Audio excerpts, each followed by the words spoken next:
Frame up on 1, please. 20 seconds to the end of the music. Stand by Telesony 3. So you just put that caption a little lower. 15 seconds to the end of the music. And super. Roll Telesony 3. Take it out. 4, 3 to the end of Telesony 2, 1, 0. Voice. 4, 3, 2. And coming to 1 and 0. cue.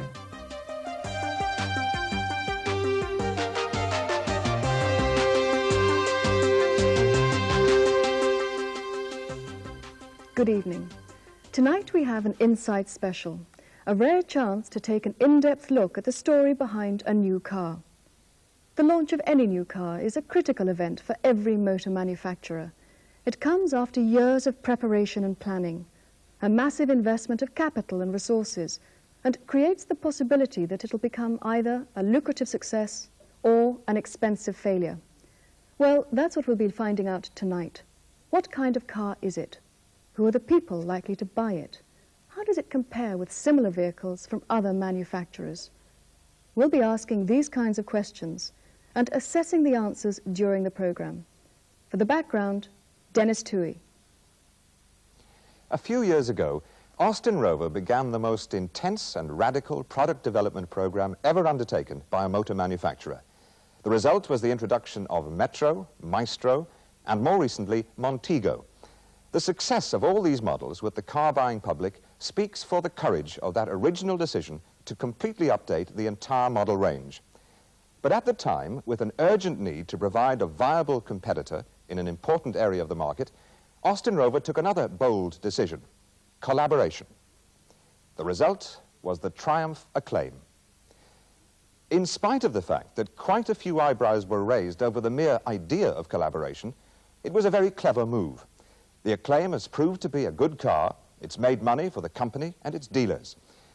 But the real test of a successful car is whether it's able to capture the hearts and minds of the people who buy it. Hugh Scully reports.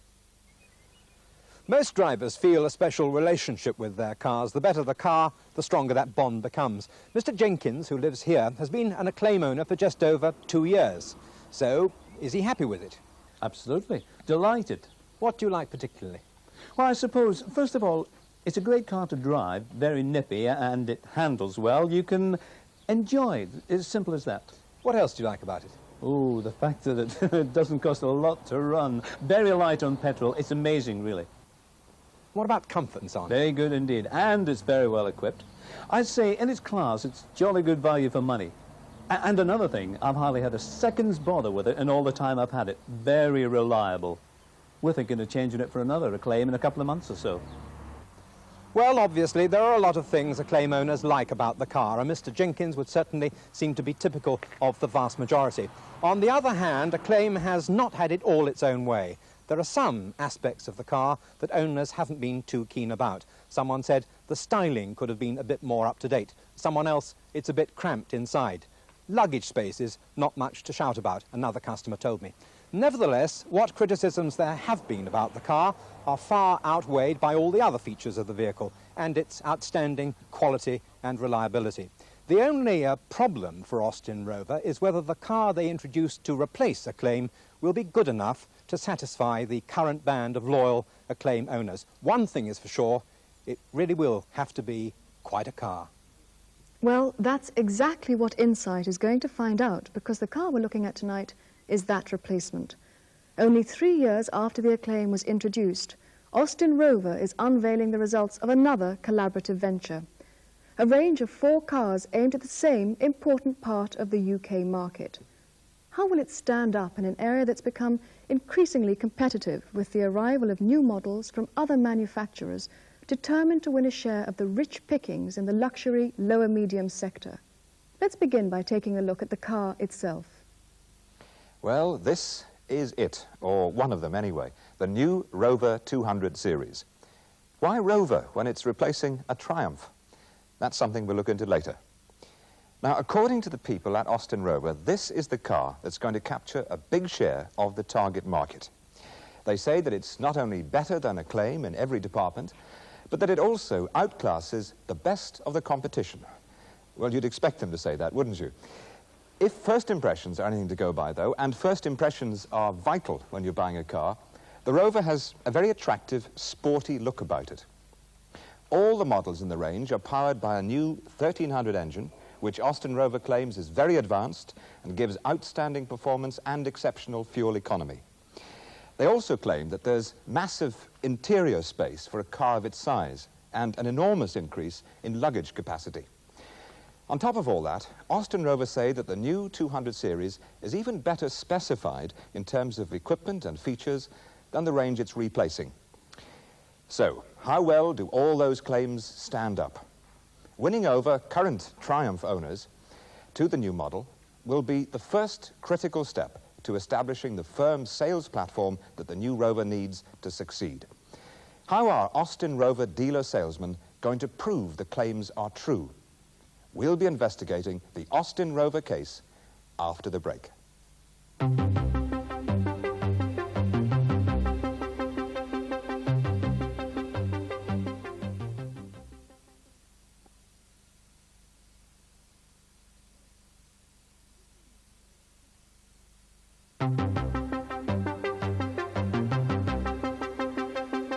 Welcome back.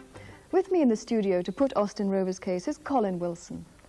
Colin, considering a claim was recognised by the press and its owners as being a very good motoring package, are you confident that all the claims Austin Rover is making for the new range can be really justified?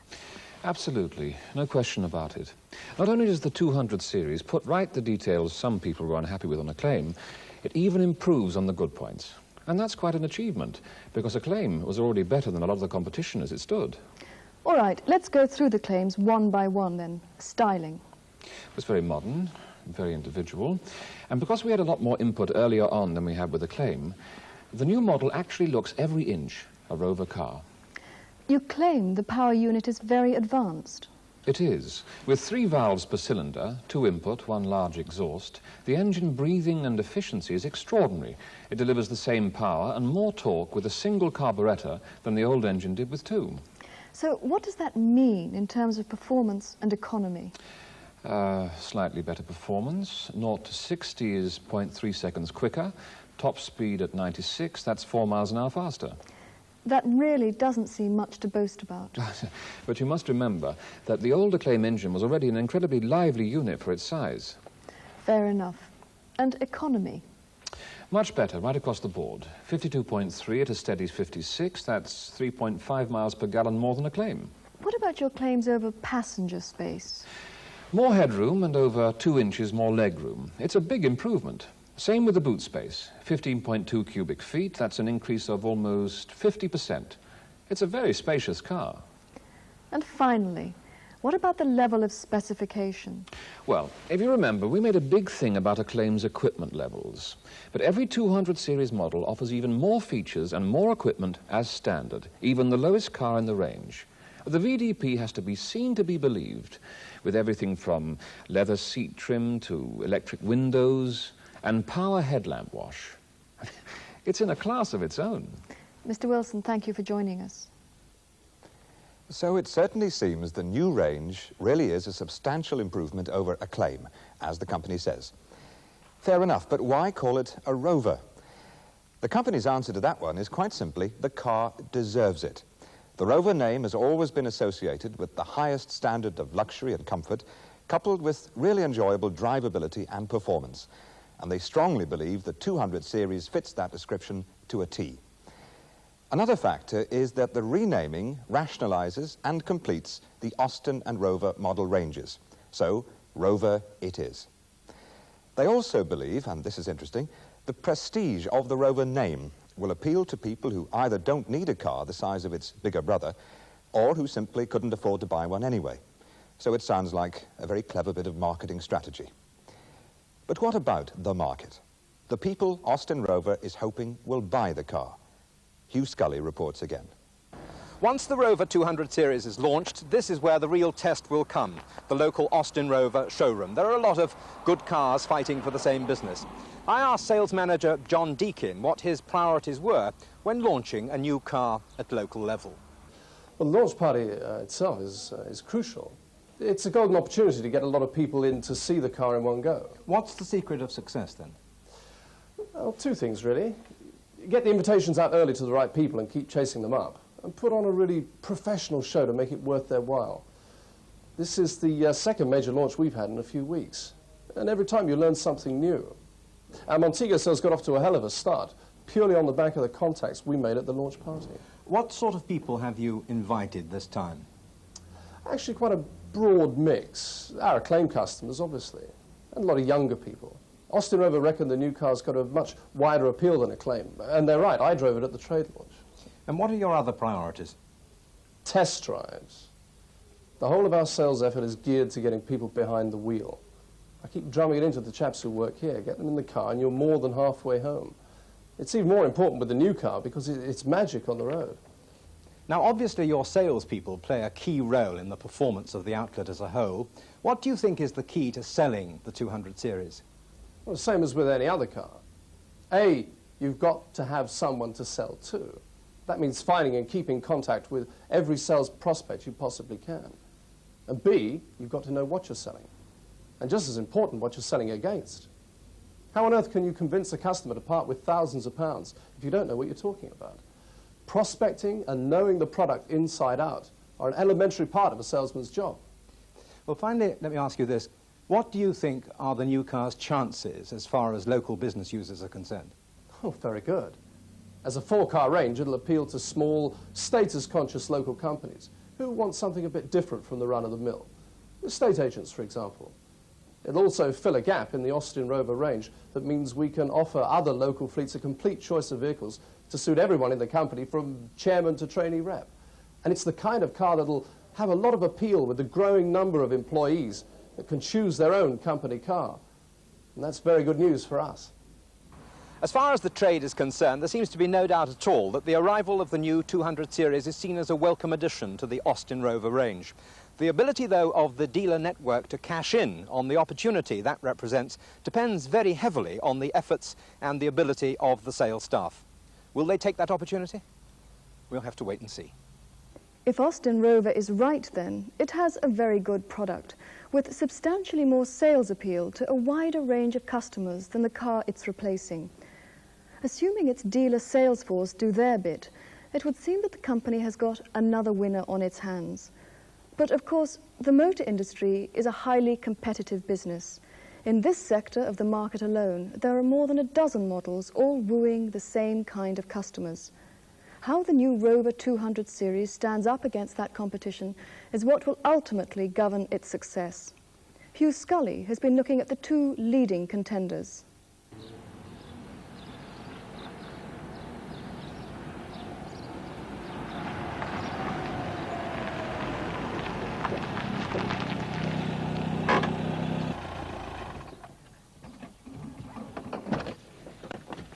This is the Ford Orion 1.3L that the Rover 213 is going to have to meet in the battle of the showrooms. Now, in fact, the L version has only just come out, but with a £200 price reduction across the whole of the Orion range, it's part of Ford's new campaign to boost this model's flagging sales.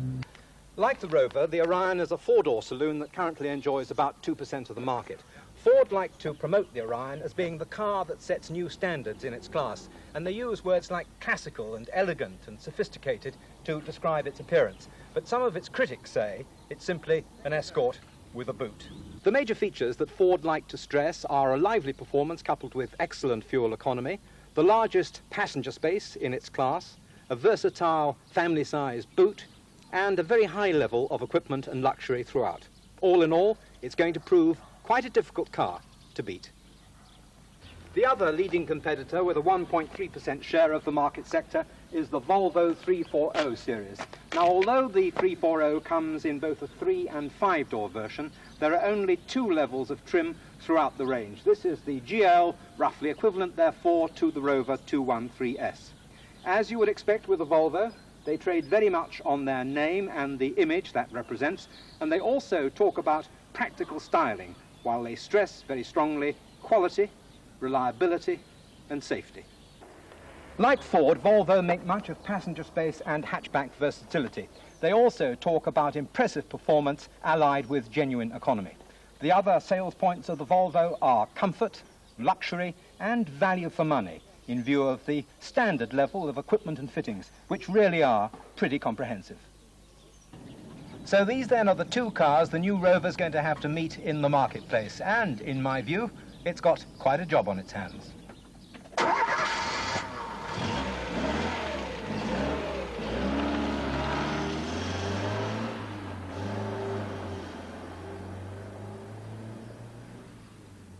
Now, you've probably noticed that all three manufacturers are tending to make the same sort of claims for all three cars.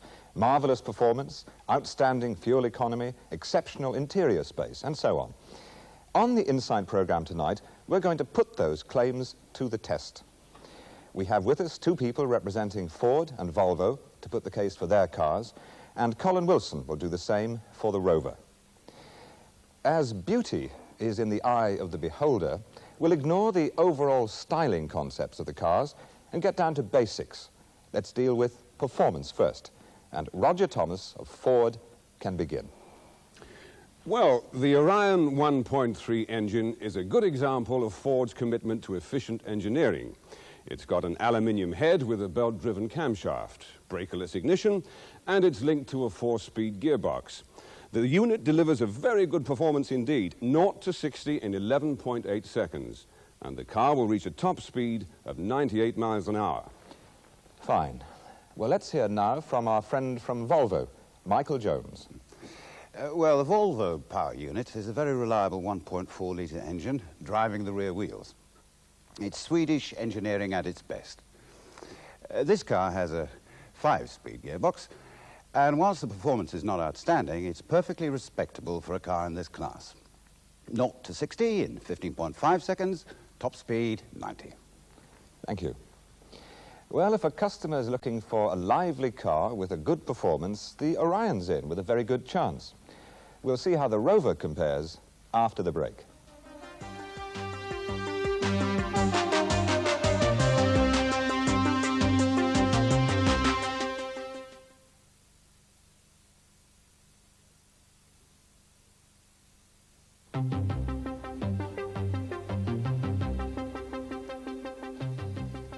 Welcome back to the Inside programme.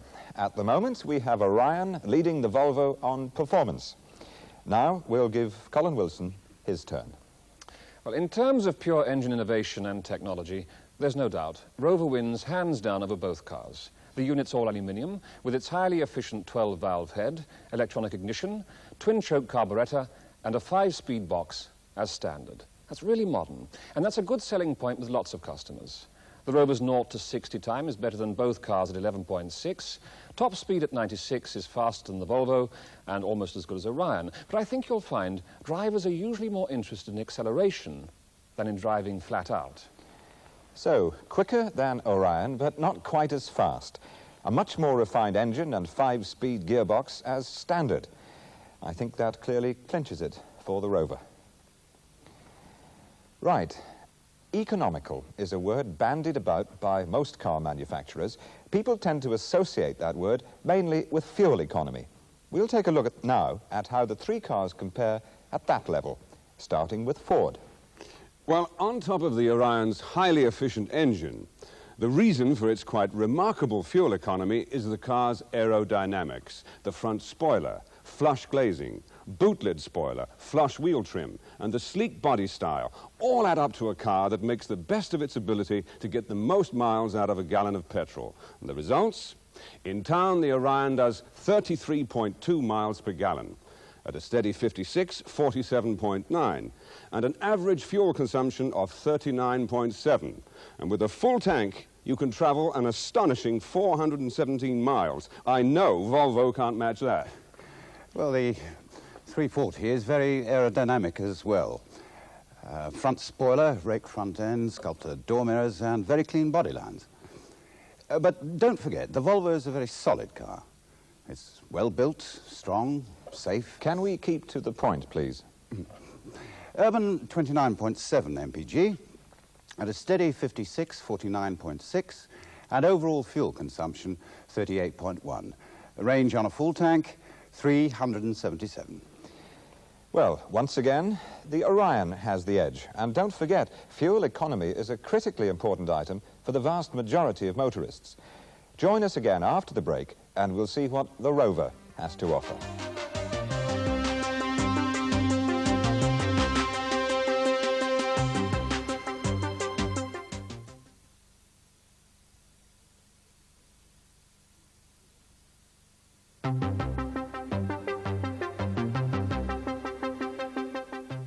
The benefit we're talking about is fuel economy. Orion in the lead so far. Over to Colin Wilson again to give us Austin Rover's answer to the challenge. When it comes to fuel economy, aerodynamics are only part of the story. The Rover engine is much more efficient, and it is a 5-speed box as standard on every model in the range. But the Orion is nearly 100 weight heavier, and the Volvo twice that. Now that's a lot of car to carry around. Add it all up, and you have an urban figure for the Rover of 38.2, 5 miles a gallon better than the Ford, and well over 8 miles a gallon better than the Volvo. At 52.3 miles per gallon, nearly 3 miles per gallon ahead of the 340, and 4 better than the Orion. And overall, at 44.2, the Rover beats Orion by over 4 miles per gallon again. A tank full in the Rover will take you more than 30 miles further than the Ford, and 70 miles further up the road than the Volvo. Well, I think that as far as fuel economy sorry, is... not quite finished. I just wanted to mention, the Rover does all that on 2-star petrol. So that's another big saving over a year's motoring. No doubt about that one. The 200 series by a mile. Well, quite a few miles, actually.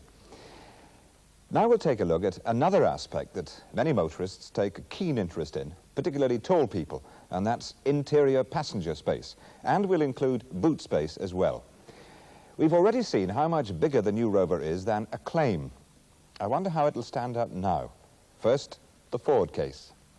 Well, one of the major things people have praised the Orion for is the vast amount of space in every department. Legroom is especially important. The front, 40.2 inches, the rear, 35.4. Total, 75.6 inches. But where this car really scores is boot space. 15.9 cubic feet of luggage area. And with the flexibility of a split folding rear seat to increase it still further. Sounds promising. Well, I'm not really sure comparing a hatchback with a saloon is exactly fair, but we'll have a go anyway. Space is what the Volvo is all about. There's 41.1 inches of legroom in the front, 35.2 in the back. Overall, 76.3 inches. And the rear hatch, well, what can I say? Only 9.4 cubic feet as a boot, but simply masses of space with the rear bench seat down. An interesting one, this. Really depends on a customer's preference for a boot or a hatchback. Time for another break.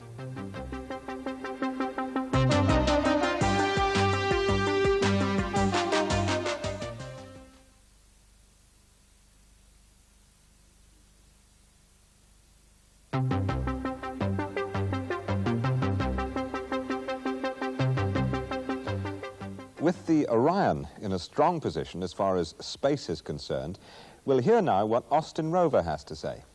Well, let's start with the front legroom. At nearly 41 inches, Rover is better than Orion. And that's where we want the room, because the 200 series is a real driver's car, and there's nothing worse than a cramped-up driving position.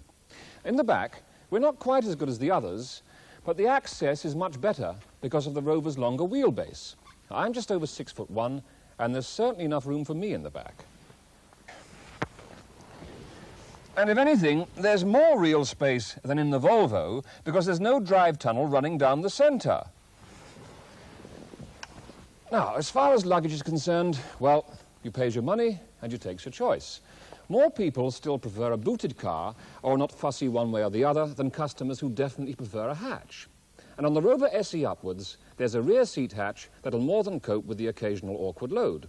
At 15.2 cubic feet, the boot area nearly matches the Orion's 15.9, and that's not bad at all. But the real test comes, though, when you've got 4 people on board, because that's usually when you want the most luggage space. Under those conditions, the Rover's far better than the Volvo, and definitely on a par with the Orion. I rest my case. Now what do we do? Well, I honestly can't see a really clear winner on this one. But to be fair, I think the Orion just scrapes home. Right. Now on to the final, and some might say the most important part of the test, value for money. What do customers actually get for what they pay? To keep it simple, I'll ask you all to concentrate on what you reckon are the most important features in the car, ignoring what they all have in common. So, just to recap, it's the Volvo GL versus the Rover 213S, and the Orion L against the Rover 213. And just for a change, Volvo can go first. Well, to begin with, Volvo is renowned for creating a driver environment that is second to none. In the 340 GL, we provide all the usual comforts and convenience our customers have come to expect. A good driving position, naturally, fully adjustable, comfortable seating, with lumbar supports, of course, plus a seat that's electrically heated. Superb heating and ventilation system. Well, what would you expect from a car designed in Sweden?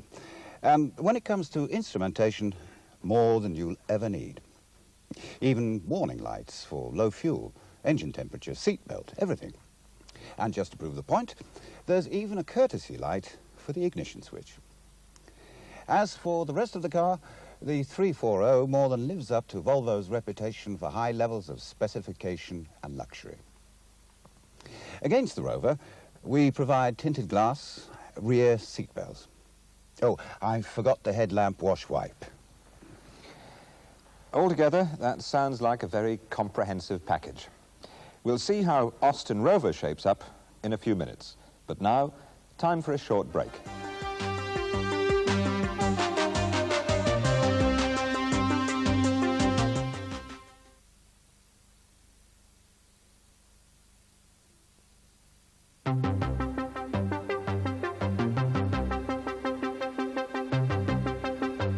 Welcome back. Value for money.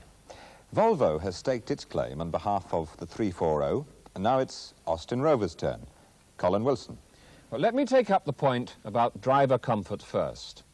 Driving comfort is about effortless control and relaxed motoring. On that count, the new Rover is matchless. Take the driving position.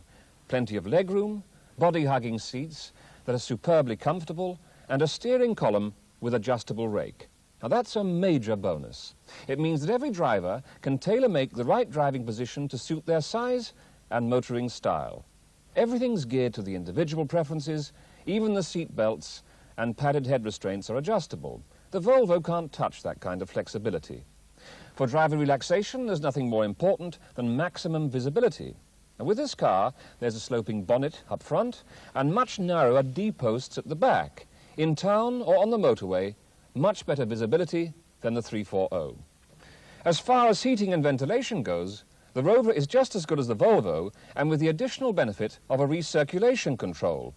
Other Rover advantages: push-button radio and stereo cassette player with twin speakers.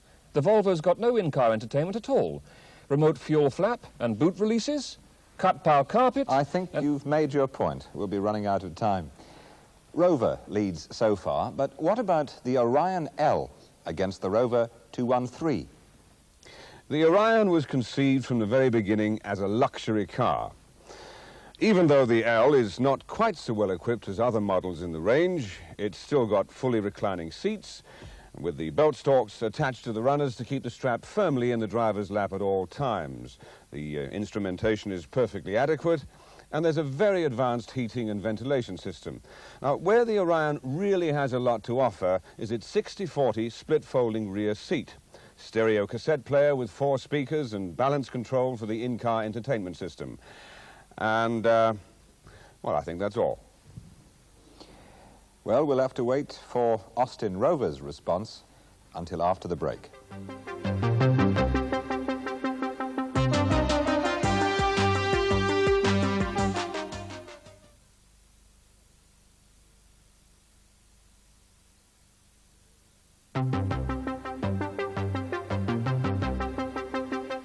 Hello again for the final part of tonight's programme.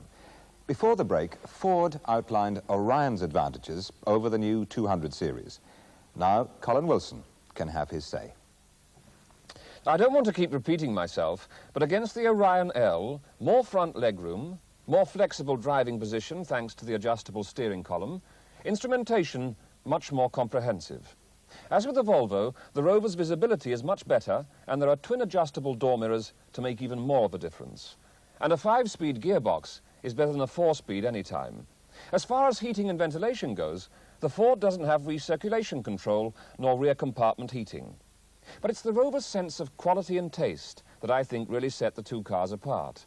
Cloth door inserts, fully trimmed interior posts, cut pile carpets, even on the lowest model in the range. It's all the little things like that that make the Rover name mean something. When it comes to value for money, customers are not only paying for a better car, they're paying for a better name. Colin Wilson, thank you very much. Pamela. So let's analyse the final score in those 4 key feature areas. Against the Orion, the Rover's ahead on performance and on economy. The Ford is marginally in front when it comes to passenger and boot space, but the Rover comes out on top again in overall value for money. Now, against the Volvo, the new car is way ahead in both performance and economy. Level in terms of passenger and boot space. Value for money, the Rover is back in the lead. I'd say it was pretty clear which of the cars comes out the overall winner. Well done, you must be very satisfied. Yes, but not really surprised. The car's got an awful lot going for it. And of course, don't forget, the further up the range you go, we simply run out of any real competition. That's the advantage of having 4 cars, each with a very high level of standard specification. And the thing I can't demonstrate here is the car's handling and road holding. It's a great car to drive. Motorists are going to love it. Which is the reason, I suppose, why the test drive is so important. Well, let's put it this way. Would you buy a car you've never driven? You've made your point. Thanks for coming along. Oh, my pleasure. Just one thing. You mentioned earlier about beauty being in the eye of the beholder. Well, later on, just take a look at the 3 cars. See what you think. Another success for Austin Rover. All the indications are that the new Rover 200 series has what it takes to become another bestseller. Of course, a lot will depend on its own dealer network, but surely they must realise the financial rewards waiting to be picked up if they get it right. It's a great incentive. Well, we've just about come to the end of our Insight special. Hope you've enjoyed it. But before we go, a final look at the weather with Ian McCaskill. Hello? Well, somebody's going to get some sunshine. And over the West Midlands, temperatures are rising nicely now, and pressure's building up as well. And as far ahead as we can see, it'll be long sunny spells at Longbridge. Now, I have to tell you, it won't be as good everywhere. In fact, reports are coming in just now of thick black cloud in the Dagenham area. And at the same time, while they're getting the wind up in Scandinavia, slowly, as a deep depression over Sweden deepens still further. So a cloudy and chilly outlook for some, but for the West Midlands in particular, a warm and sunny prospect. Enjoy it. Good night to you. And that's all from us for tonight. Good night.